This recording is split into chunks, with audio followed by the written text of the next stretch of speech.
Thank you for joining us. In this video, I'll be demonstrating the FS Academy VFR Mission Pack within the Microsoft Flight Simulator 2020 edition. Microsoft will be releasing their 2024 version next month, and I am anticipating the flight training features in that version also. So, if you're a student pilot or an aviation enthusiast, then using a flight simulator for training may be a good introduction or exercise for improving your flight training skills. In my case, I'll be finishing my aerospace engineering degree next semester and will resume my private pilot training then. Therefore, I will be using FS Academy along with an alternative software from Gleam, which requires X-Plane Flight Simulator. So if you're not aware of Gleam, Gleam actually makes or provides flight training or FAA training study prep materials for your exams, and they're really good. So with X-Plane, it allows integration of the Gleam software that can give you a FAA curriculum in order to progress in your flight training. So that is something very interesting and very cool. I have that installed and I'll be going over some of those videos at a later time. So please give me your feedback and let me know if you're interested in that also. In addition to that, you will need, actually before I continue to that, I'll show you what the Gleam software is like. And if you look on their website, you can see there's a edition for $99.95. And this is the X-Plane Flight Training course for the Private Pilot Home Edition. So this is actually a course to help you study along for your preparation for your private pilot training. And this is based on the FAA study aid that Gleam also provides. So this is a real good tool that allows you to perform your maneuvers. If you're going on a check ride, you might want to review some of the training. So this would be a good tool to use. There's another version they provide, and this is the X-Plane training course, private pilot, but this comes with the X-Plane 11 software. So if you don't have that software installed, this will cover that for you, and you'll have all-in-one solution to get up and running without the hardware. So you'd still need to get the hardware. With the hardware on your system, which I'll be using a similar setup, I'll show you what that would look like. So if you look at this option, you'll see the honeycomb. They include the yoke as well as the throttle quadrant.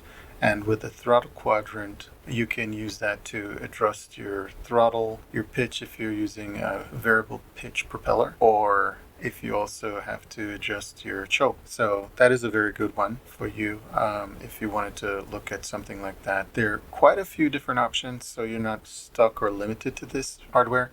So please do your own due diligence and looking around.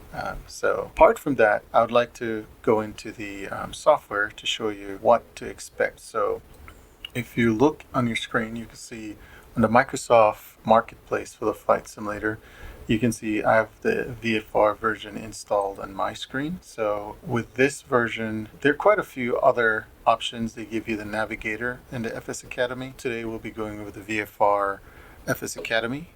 And from there, you would just need to navigate. If I just go back to home, going to the activities, under the custom content, there's a section for the FS Academy Navigator, which I initially bought this prior to it being available in the marketplace. So I had to manually install this, but now you don't have to. You can install that directly from within Microsoft. So this FS Academy VFR version, I got this through the Microsoft Marketplace. So the flight we'll be doing today is the VFR-01 Basic VFR. So you can see there additional training, and you can go through these. When you're finished training, you're going to be able to at least do a test, simulated test, like if you're doing a check ride, if you've ever done any pilot training, or if you've heard of it, you'll be able to do you simulate your pilot training. So what you'll eventually learn are a few things they're showing here, and you'll get to brush up on your VFR skills. So that's something that you might want to take a look at some point. And this is on the FS Academy website. But for now, I will go ahead and get started with the VFR-01 flight training. This is the John Lennon Airport. in Liverpool, and this is where we'll be doing our VFR training from.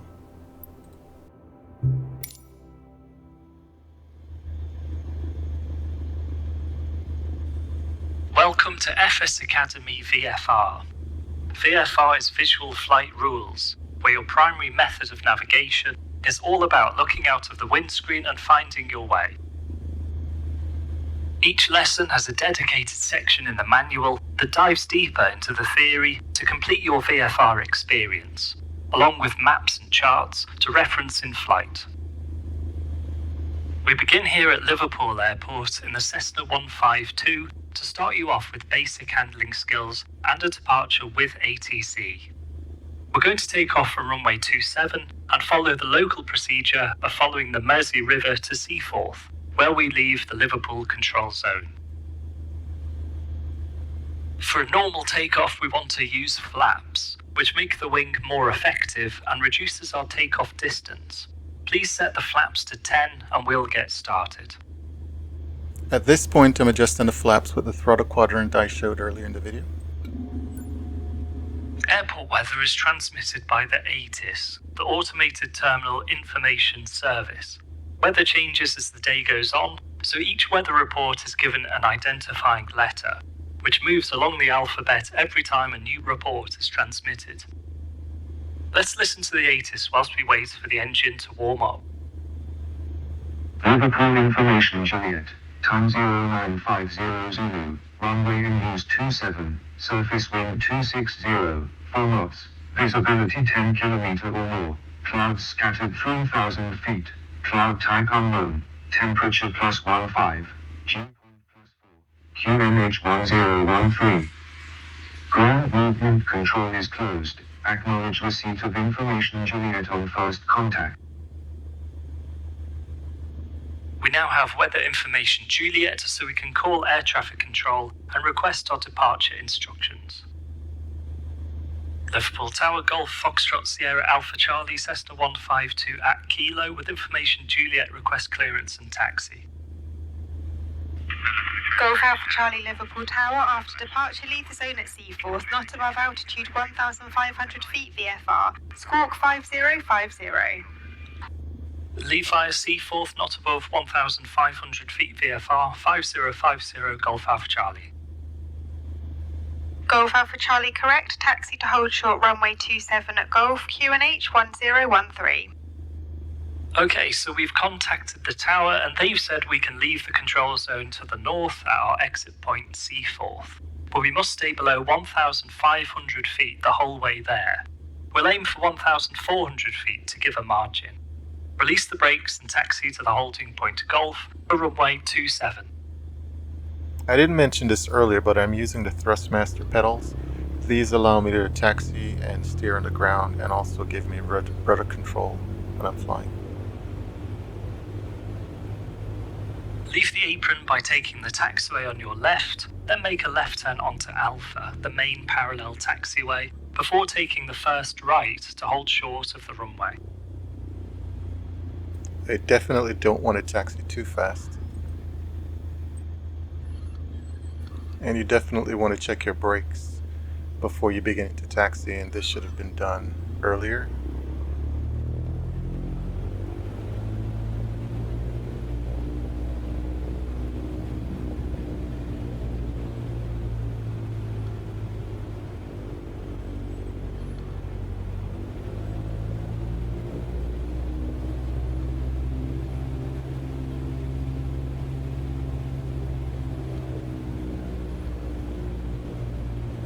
Trying to maintain the center line while looking both ways to make sure there's no traffic on the taxiway. Also, I have 3 monitors, so I have a left view and a right view apart from the center view. So in the flight I'll show you different views. Take this right and hold at Golf.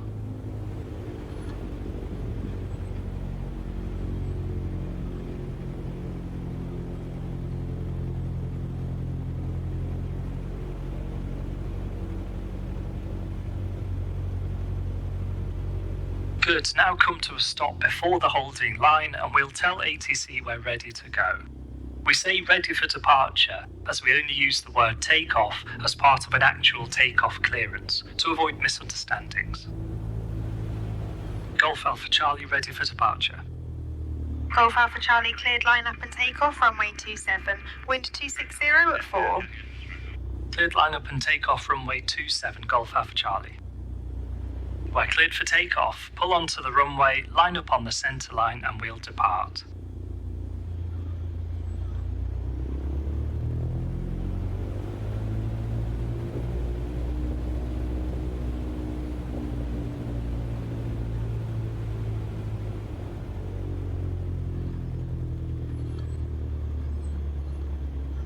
Not the most perfect center line at this point, but it works. I'll fix this and take off.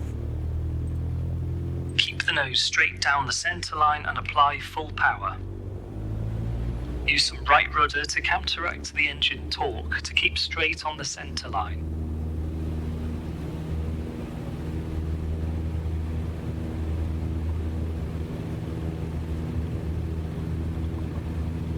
Smoothly pull back and raise the nose, engine cowling on the horizon. But now hold the climb attitude and keep climbing straight ahead.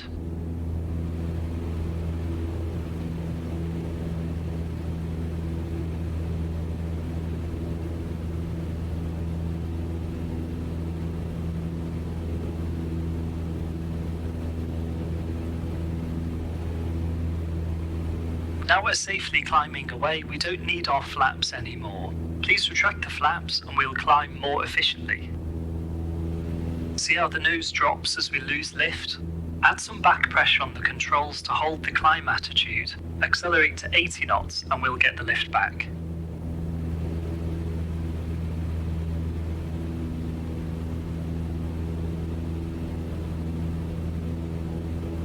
Great, keep full power and adjust the attitude to control your speed. Aim for 80 knots. If you get slow, lower the nose slightly. If you get fast, raise the nose slightly. Now turn right to follow the Mersey River northbound.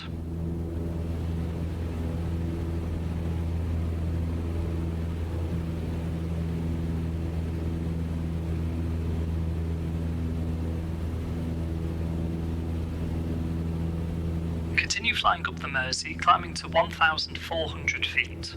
Try to memorize this climbing attitude.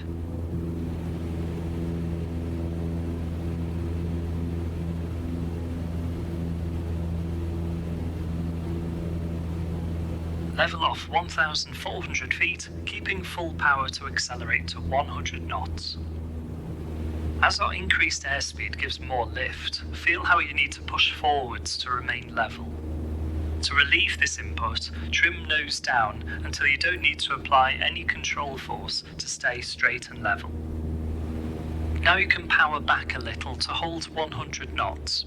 Maintain 1,400 feet up the Mersey, staying over the water.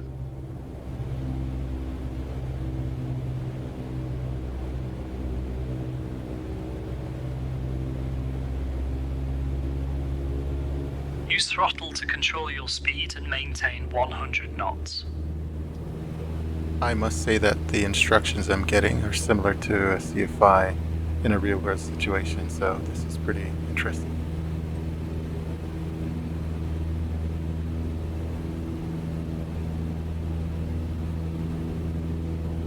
I have never been to Liverpool, so this looks pretty scenic. If anyone has been there, please comment, or if you're from there, please share your experience, especially if you've flown from there too.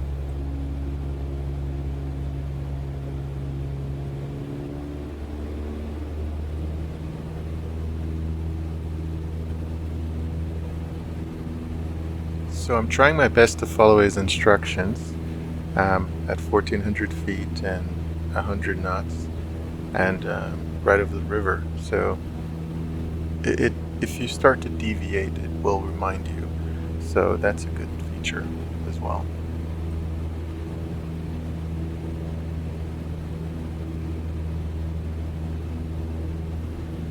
I did mention that I have 3 monitors, one for the left and right view, as well as the main. So if you look to the right soon, you'll see the view from the right, which is pretty good. As I said, it's pretty scenic here in Liverpool, and on the left, I'm showing you the left view. If I had a camera connected, then I could probably show you my setup while I'm flying, but for now, this is what I'm working with. So, hope you enjoy it.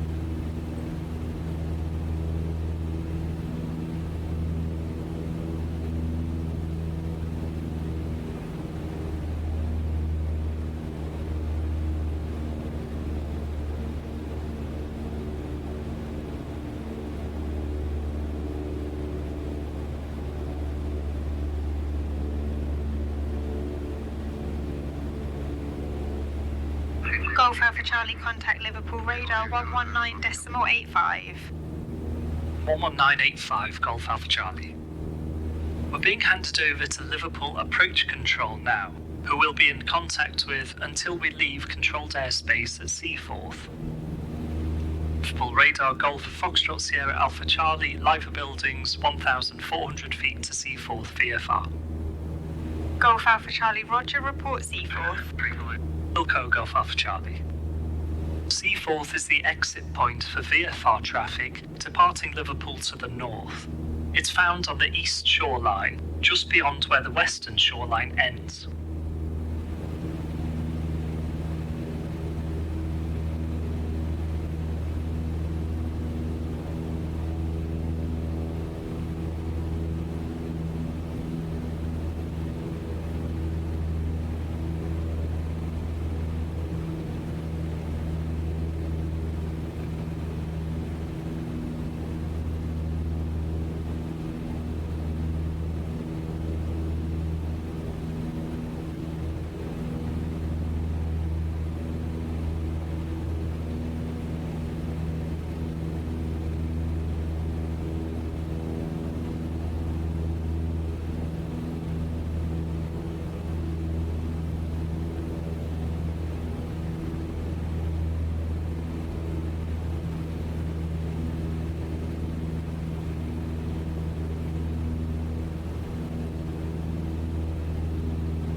Golf Alpha Charlie, Seaforth outbound. Request basic service.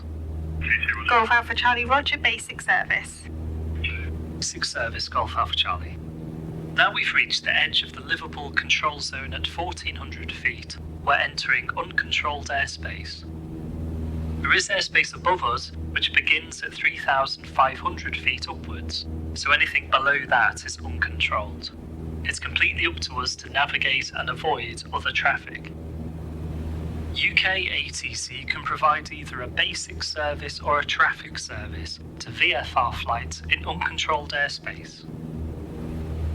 We've been given a basic service from ATC, which means they can pass us important information such as airfield closures or severe weather, but won't provide any clearances or traffic information. Depending on their workload, they may be able to provide a traffic service, where they will also give information about any known nearby traffic to help you, but will not provide avoidance instructions. Keep flying north, and as you did before, apply full power, set the climb attitude, and climb to 3,000 feet.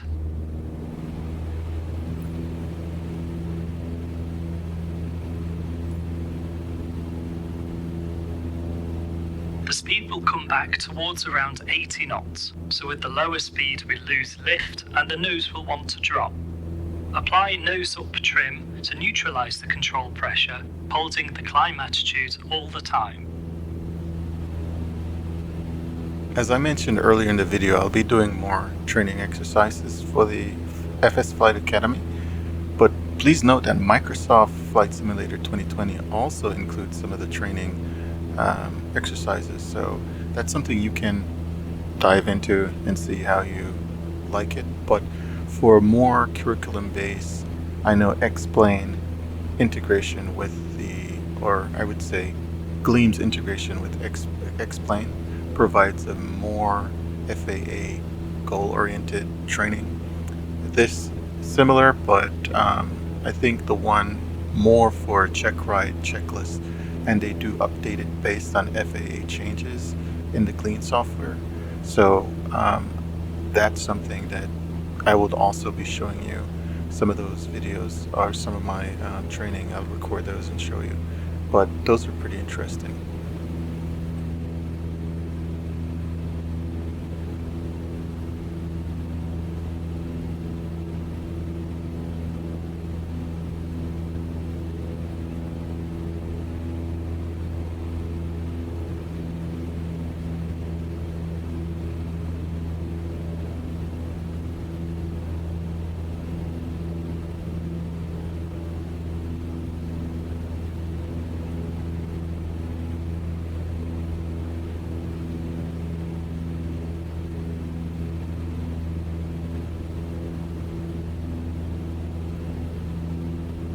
Start levelling off and maintain 3,000 feet. Accelerate again to 100 knots. Now I'm leveling off, and then I have to accelerate to maintain 100 knots. While I was climbing, the airspeed was lowered, so I want to get back to the 100 knots airspeed that is required.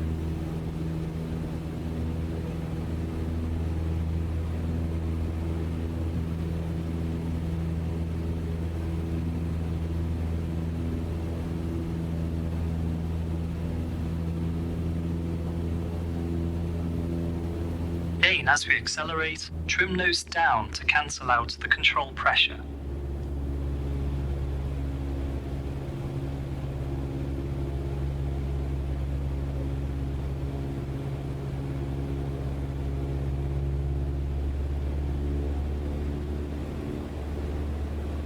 As we're now higher up, the air is thinner, so to preserve the optimal fuel-to-air ratio of the engine, we'll reduce the fuel mixture slightly. Use the red mixture control next to the throttle and pull it back only about a centimetre or so, and see how the engine revs rise as the engine is running more efficiently. Keep the speed at 100 knots for now. Let's try a few turns. We only want to bank to about 20 degrees for a gentle turn, which is the second white mark around the top of the attitude indicator. Start a right turn towards east, heading 090.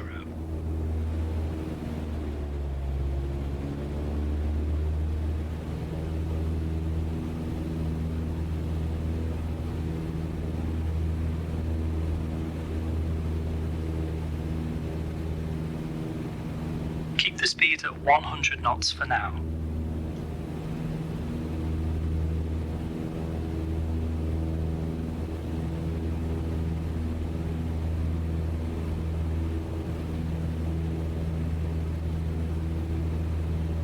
Stop your turn on 090 and set the straight and level attitude again.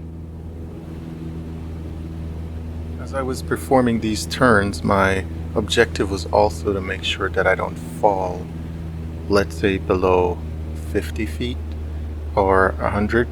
I know that's critical when you're doing a check ride or when you're training with your CFI. They want to make sure you can maintain as close to as your targeted altitude as you're doing your turning maneuvers.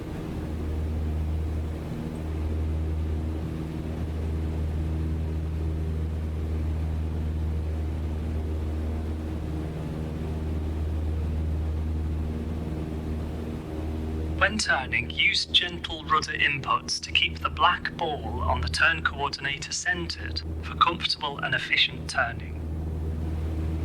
Make a coordinated right turn to west, heading 270, keeping the ball centered. I know this isn't the same as flying in an airplane, but what this does is help with muscle memory and proficiency. And as I mentioned before, I'll be resuming my flight training, so therefore I want to get all the practice now and not when I'm with a CFI flying at over $200 an hour. So this is a great way to practice. As we turn, the lift from our wings isn't pointing straight upwards anymore, so to stay at our altitude, we need to increase the angle of attack slightly to get some extra lift. You can feel this as the need to hold back pressure on the elevator. Keep the speed at 100 knots for now.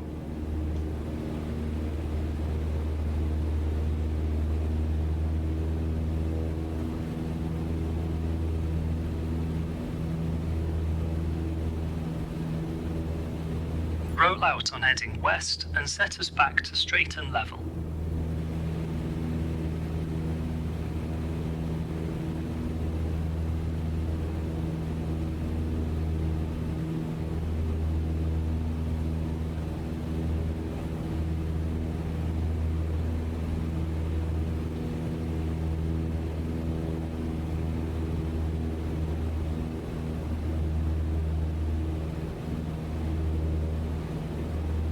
Next, we'll try a speed change to see how it influences our straight and level sight picture. Bring the power right back to idle and accelerate to 60 knots.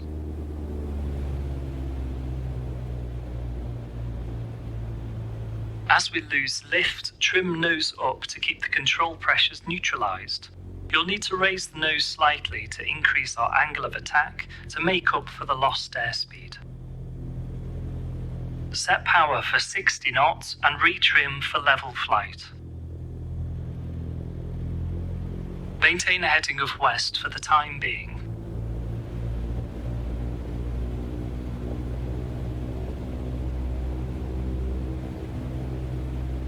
See that our new straight and level attitude has a higher nose. This is our slow flight attitude. Maintain 60 knots.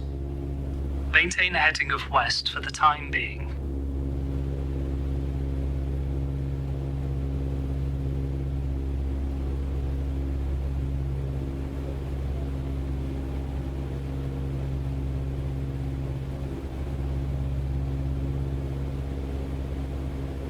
Now make a turn either to the left or the right, back to heading 090, keeping the ball centered.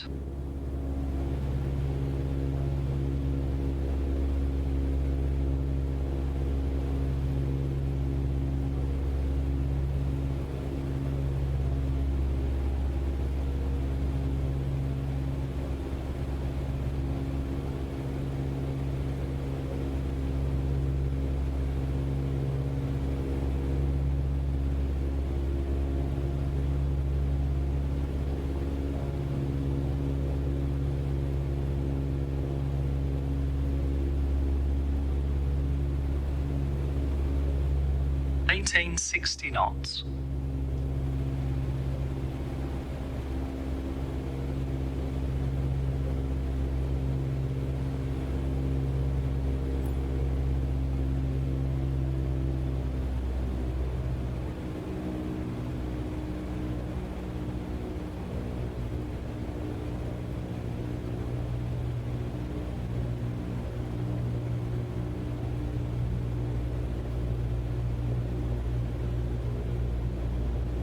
Now accelerate us back to 100 knots, keeping straight and level throughout. Use some right rudder to counter the engine forces.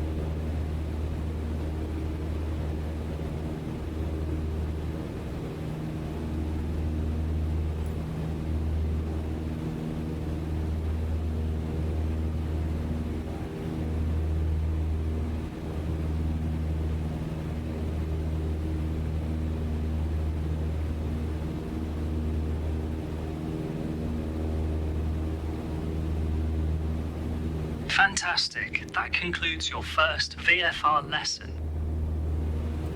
Thank you very much for watching. Please subscribe to the channel for next upcoming videos.